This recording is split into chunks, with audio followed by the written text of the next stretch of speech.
Bonjour à tous, je vais vous faire un édito un petit peu bref mais qui pourrait vous intéresser. J'ai vu une vidéo sur OL Play qui est disponible gratuitement, je précise, j'ai été un peu étonné moi-même quand j'ai cliqué, de la stratégie sportive de John Textor. C'est assez intéressant parce que jusqu'à présent on n'avait pas eu grand-chose. On avait eu sa conférence de presse de juin 2022 où il expliquait de manière un peu nébuleuse, ce qui est normal parce qu'on était aux prémices, il n'a peut-être pas défini la stratégie dans le détail. Comment il voit la multipropriété, et alors d'ailleurs il dit ce terme m'agace, multi-ownership, il dit ça m'agace. Il trouve qu'il n'y a pas d'autres termes aujourd'hui qui correspondent à ça. C'est une vidéo de 5 minutes, je précise, hein, en aparté, 4 minutes 56, qui est en anglais, mais sous-titré en français et qui devrait intéresser à peu près tous les fans de l'OL. Donc il explique, voilà, moi la société Eagle, la Galaxy Eagle concrètement, j'ai 4 clubs, Molenbeek, Botafogo, Crystal Palace et l'Olympique Lyonnais. Il dit, il y a aujourd'hui 2 voies qui fonctionnent, il y a les États pétroliers qui ont beaucoup de fonds, et les oligarques qui ont beaucoup de fonds. Et moi j'essaie de créer une alternative, alors après par la multipropriété. Si des supporters d'un club ou de l'autre se sentent en phase avec ce que fait l'autre club ou regardent ce que fait l'autre club et que ça crée des sympathies sur les réseaux sociaux entre supporters, c'est génial. Pourquoi pas. Après, si vous n'adhérez pas parce que vous vous sentez plus chauvin ou plus en phase avec uniquement votre club et pas Palace ou pas Botafogo, pourquoi pas. Il dit, je le respecte. Sa stratégie, c'est une 3e voie. C'est de dire en gros, ça permet à nos directeurs sportifs ou à nos scouts, donc à nos recruteurs, de pouvoir identifier des talents. Il dit, voilà, par exemple, j'ai parlé à mon directeur sportif, j'ai dit, tu vois, pour le poste d'arrière gauche, Fernando Marcel, il a joué à Lyon, et maintenant il joue à Botafogo. Et il dit, oui, mais j'ai vu un petit joueur en Belgique qui était sympa.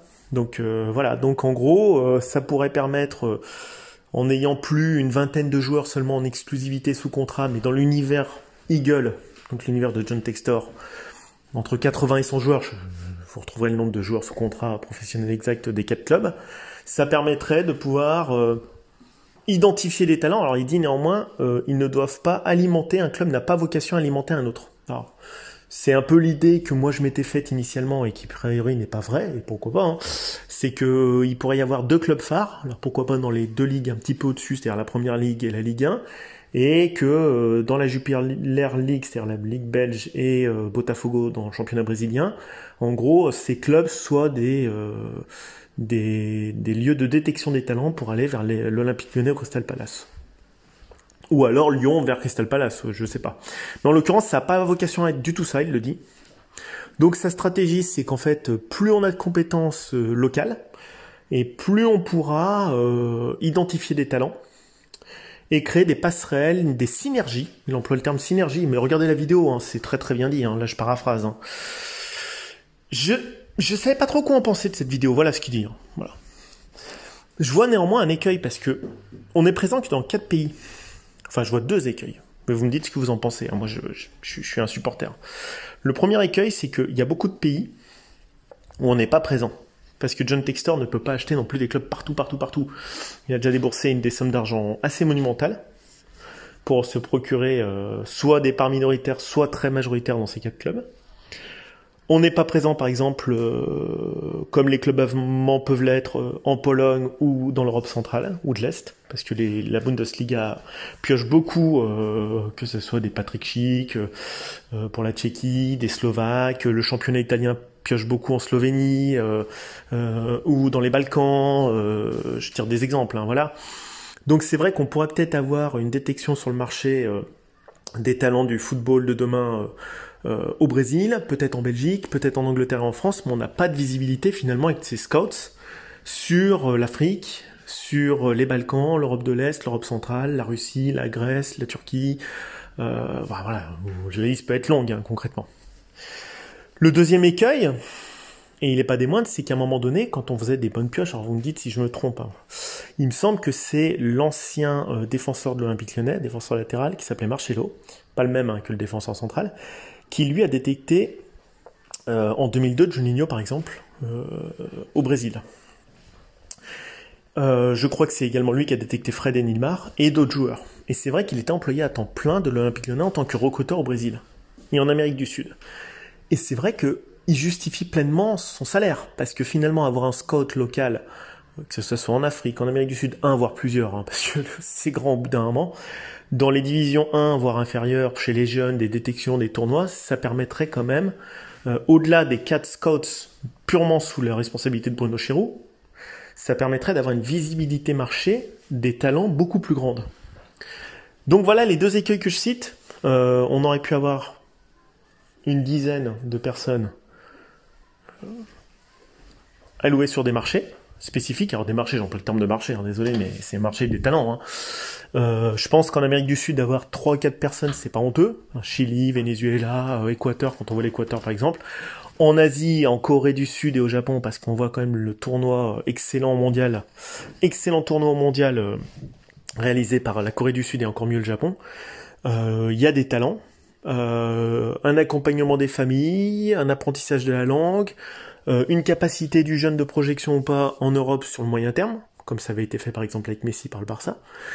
Donc il y a une vraie politique recrutement à mettre en place, mais c'est lourd et ça demande quand même beaucoup de méthodologie et quand même un board de recrutement autour de Bruno Chéroux ou autre, moi je sais pas, hein, très large, avec un pôle de compétences fort, un cahier des charges d'accompagnement selon les pays, les différences culturelles. Et c'est pas en exclusif en étant avec des recruteurs dans 4 clubs disséminés. Voilà, moi je le vois comme ça, après peut-être que je me trompe, vous me direz. C'est intéressant de la voir cette vidéo, parce que c'est la première fois que voilà, on a Monsieur John Textor, qui est le nouveau propriétaire du club, qui envisage, alors c'est une stratégie, hein, et pourquoi pas, peut-être que je me trompe hein, moi aussi dans ce que je dis.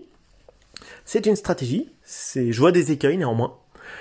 Je pense que recruter des recruteurs en exclusivité qui travaillent que pour notre club, avec interdiction de recruter pour d'autres clubs, ça se fait. Et si on trouve des gens, et il y a des gens compétents, il y en a plein qui savent le foot, ça serait super. Franchement, je pense qu'on gagnerait beaucoup. Alors après, c'est pas simple de recruter au Brésil aujourd'hui parce que vous avez les clubs portugais et espagnols qui sont très très très présents, et italiens. Ensuite, ces talents brésiliens, qu'est-ce qui se passe? Ils vont souvent en Allemagne, ils vont souvent en Angleterre derrière, après, voilà.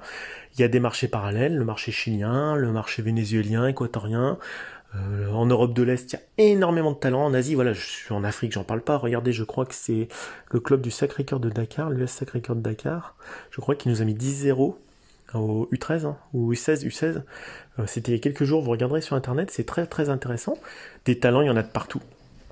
Voilà, donc à l'heure où on est en train de faire le ménage sur les joueurs qui font un peu la tête, c'est le minimum, hein. Ça serait peut-être bien de renouveler notre politique de recrutement et de voir un peu plus large et d'ouvrir les œillères.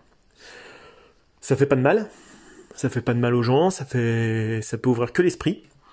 Notre club est trop fermé sur lui-même, c'est un club d'entre-soi, comme dit Thomas, il a tout à fait raison. Avec l'âge du capitaine, c'est la vision du capitaine, fait que les joueurs finalement sont devenus des princes.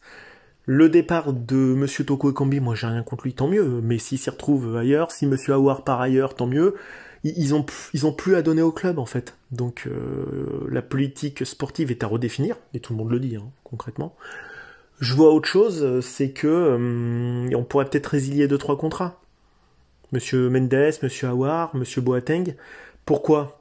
Parce que ça montrerait également que l'exigence est redevenue, comme dit Constant, mais même tout le monde, hein, Antoine de Madagascar, Constant beaucoup, il dit l'exigence, ça doit redevenir le fer de lance numéro 1 et le travail numéro 1 de l'Olympique Lyonnais. Donc résilier les dilettantes, ça montrerait que les futurs qui signent dans notre club l'air de gagner sa vie en signant un CDD longue durée avec un gros salaire en fin de mois, qu'ils ont le droit de toucher, est fini et révolu.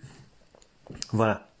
Donc voilà, pourquoi pas, mais je pense que ça peut paraître incomplet ce que dit Monsieur Textor. Alors il n'est pas entré dans les grandes lignes, hein, en 4 minutes, attention, en 5 minutes. Je vous laisse voir ce que vous en pensez. Regardez cette vidéo, moi c'est juste, j'ai juste regardé et commenté la vidéo, hein, concrètement. Je donne mon point de vue aussi un peu plus loin, je vois 2 écueils. Ça peut être intéressant, mais je vois 2 écueils néanmoins, que j'ai signalés. Écoutez, c'est une très bonne journée. Si j'en découvre plus sur sa politique sportive, bien évidemment, je vous en fais part.